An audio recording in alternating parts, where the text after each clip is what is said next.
पीछे का देख रहे हो पूरा सब कुछ लिख रखा है, स्क्वायर रूट, क्यूब रूट, सब कुछ टोटल मैंने लिख रखा है दीवार पे भाई, पूरा जितना है सब कुछ।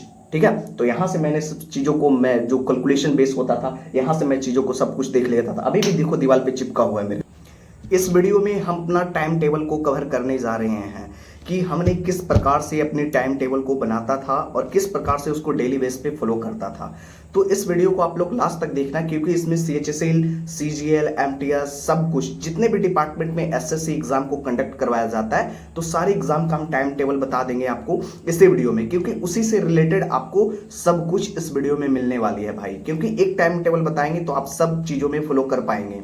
देखो मेरा मानना है मेरे भाई कि अगर तुम SSC का प्रिपरेशन कर रहे हो, ठीक है, CHSL, CGL, MTS, CPU, तो आपको किस प्रकार से टाइम टेबल बनानी है। क्योंकि टाइम टेबल लोग ऐसे बना रहे हैं आजकल कि 2 घंटा इतना से इतना बजे तक हमें ये पढ़ना है, इतना से इतना बजे तक ये पढ़ना है, लेकिन वो टाइम टेबल जो होता है मेरे भाई वो फॉलो नहीं हो पाता है। तो वो फॉलो नहीं हो पाता है तो किस बेस पर हमें टाइम टेबल बनाना चाहिए ताकि हम एग्जाम में सिलेक्शन पा सकते हैं। ठीक है, तो सिलेक्शन पाने के लिए तुम्हें सबसे पहले तुम्हें जो 4 सब्जेक्ट का टाइम टेबल होगा, जो होगा पहला मैथ, दूसरा होगा रीजनिंग, तीसरा होगा GK GS और चौथा होगा इंग्लिश मेरे भाई।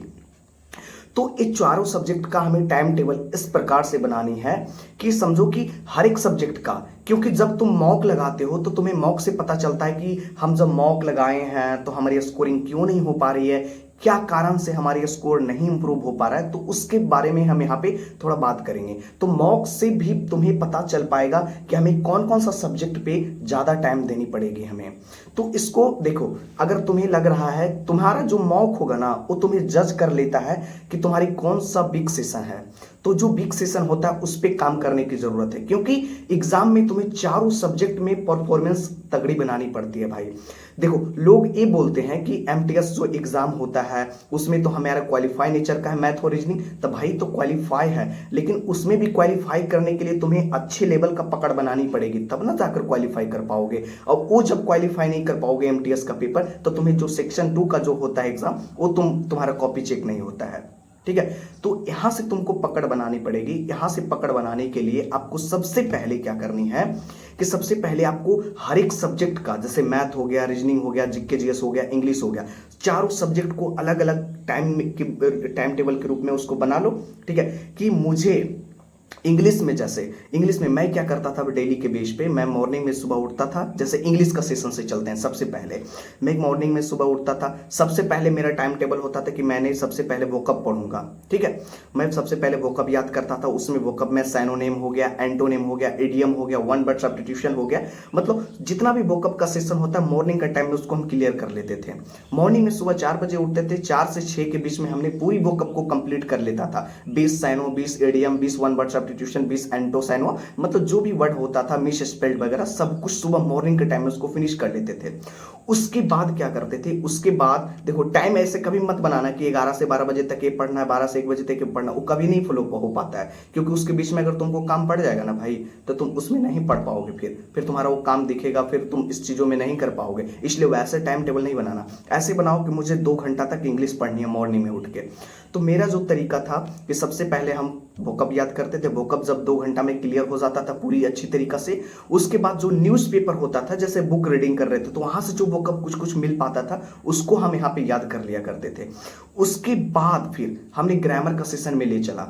ठीक है, ग्रामर के सेशन में जब चलते थे तो ग्रामर में जो जो टॉपिक मेन मेन लगते थे कि एग्जाम में मोस्टली पूछे जा रहे हैं, वो टॉपिक मुझे पता था कि कौन कौन सा टॉपिक एग्जाम में रिपीट होते हैं। ठीक है, तो वही टॉपिक से क्वेश्चन आते हैं प्रीवियस ईयर, जब आप क्वेश्चन उठाकर देखोगे तो वो तुम्हें टॉपिक पता चल जाएगा कि अच्छा इस टॉपिक को ज्यादा टारगेट कर रहा है SCC वाले।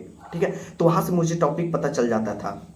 ठीक है, टॉपिक पे ऐसे वीडियो पड़ी हुई है, वहां से आप जाकर देख सकते हैं। अगर न्यू लेटेस्ट टॉपिक आपके बारे में जाननी है तो मैं इस पे भी वीडियो बना दूंगा भाई। ठीक है, अब देखो एक चीज मैं बता देता हूं कि अभी जो आप लोग मॉक लगा रहे हो मेरे भाई, टेक्स्ट बुक पर अभी देखो समर सीजन का सेल चल रहा है। ठीक है, समर सक्सेस सेल चल रहा है, जिसमें आपको 14 से 16 तारीख तक आपको इसमें लोवेस्ट प्राइस में, सबसे कम प्राइस में मानो तो आपको टेक्स्ट बुक सेल प्रोवाइड करवा रहा है। इसमें आपको पास प्रो परचेज करनी होगी, क्योंकि पास प्रो परचेज करने से क्या होगा कि आपको जितना भी प्रीवियस ईयर एग्जाम हुआ है, ठीक है, जितना भी प्रीवियस ईयर अब तक का पूरा पेपर कंडक्ट करवाया गया है, ठीक है, 5 साल का, तो टोटल आपको टेक्स्ट बुक प्रोवाइड करवा रहा है। तो इसकी प्राइस भी अभी कम कर दी गई है, जो कि 14 से 16 तारीख तक आपको यहाँ पे मिलने वाला है। अगर तुम्हें में और प्राइस अगर कम अगर करनी है तो आप मेरा कूपन कोड भी यूज कर सकते हो। मेरा कूपन कोड है SSC फैम करके, जब आप लिखोगे तो आपको वहां पे 12% का डिस्काउंट मिलने वाला है भाई। और इस डिस्काउंट में आप हर एक एग्जाम का प्रीवियस ईयर का जो पेपर पूछा गया है उसकी आप मॉक टेस्ट लगा पाओगे।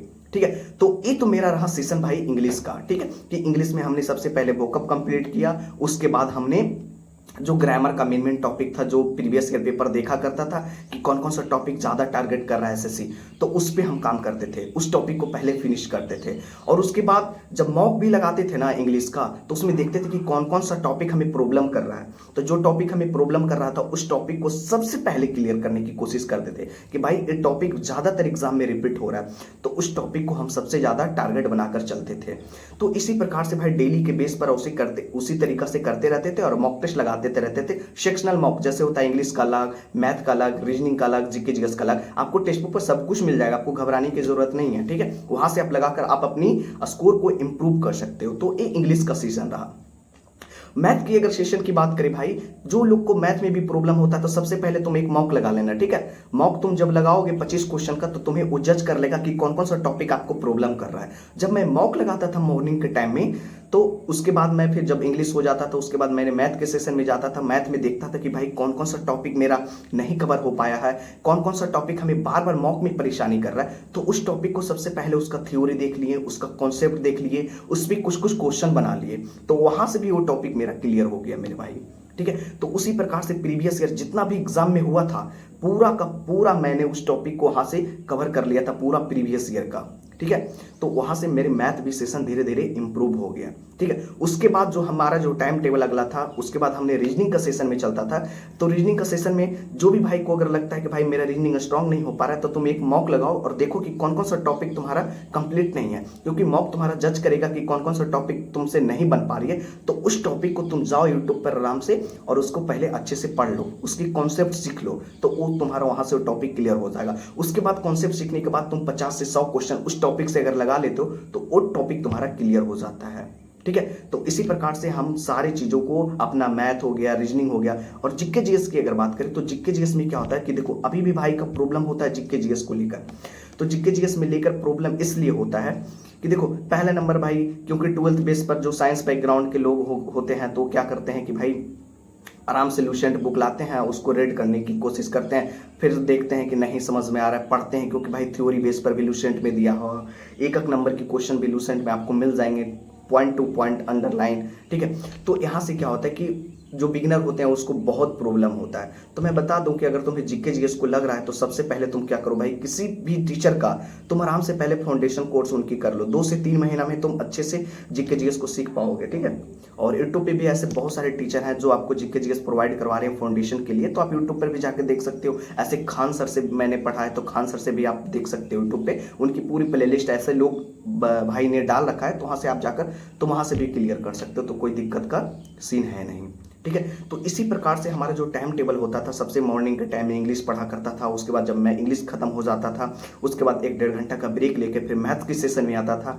मैथ का जब सेशन कंप्लीट हो जाता था उसके बाद फिर मैंने रीजनिंग के सेशन में आया, रीजनिंग जब कंप्लीट हो जाता था उसके बाद जीके जीएस, और इतना करने के बाद मैं डेली बेस पर भाई एक मॉक लगाता था, और वो जो मॉक लगाता था वो टेक्स्ट बुक पर था, और उसको लगाने के बाद भाई उसकी एनालिसिस बहुत जरूरी होती है, क्योंकि अगर तुम मॉक लगा रहे हो, एनालिसिस नहीं कर रहे हो, तो तुम्हारा फिर कोई काम का नहीं है, फिर तुम पढ़े हुए चीजों को तुम भूल पाओगे यहाँ पे। ठीक है, अगर तुम्हें हमेशा के लिए याद रखना है तो तुम्हें मॉक लगाना बेहद जरूरी है। मॉक ही तुम्हारा पता कर पाएगा कि तुम्हारा कौन सा सेशन वीक है, उस सेशन पे तुमको काम करने का मौका मिलेगा भाई, कि इस सेशन में हमें और अच्छी पकड़ बनानी है, तो वहां से तुम चीजों को धीरे धीरे गेन कर पाओगे।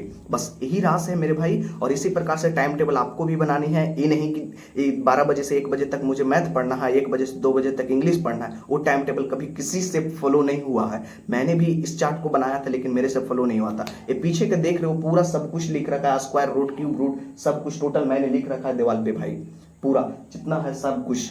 ठीक है, तो यहां से मैंने सब चीजों को, मैं जो कैलकुलेशन बेस होता था यहां से मैं चीजों को सब कुछ देख लेता था। अभी भी देखो दीवार पे चिपका हुआ है मेरे दोस्त, तो यहां से सब कुछ हम यहाँ पे किए हैं। जो चीजों में प्रॉब्लम होता था, जो फॉर्मूला में प्रॉब्लम होता था, उसको लिख के दीवार पे चिपका देते थे, ताकि हमें मतलब प्रॉब्लम ना हो सके, कैलकुलेशन करने में हमको प्रॉब्लम नहीं हो। अब कैलकुलेशन के लिए अगर आपको वीडियो चाहिए तो मैं इस पर एक वीडियो जल्द ला रहा हूं, और वो भी लेटेस्ट टाइप की, कि किस प्रकार से अब कैलकुलेशन करने की पारी है, क्योंकि पेपर पैटर्न जब बदला हुआ है और जो टीसीएस ने अपनी पेपर को हटाया है और दूसरे वेंडर को दिया है, तो वो किस प्रकार के क्वेश्चन को करवाएगा और कैसे हमको उसकी बेस पर तैयारी करनी है। अगर इस पर वीडियो चाहिए तो आपको मैं जल्द लाऊंगा।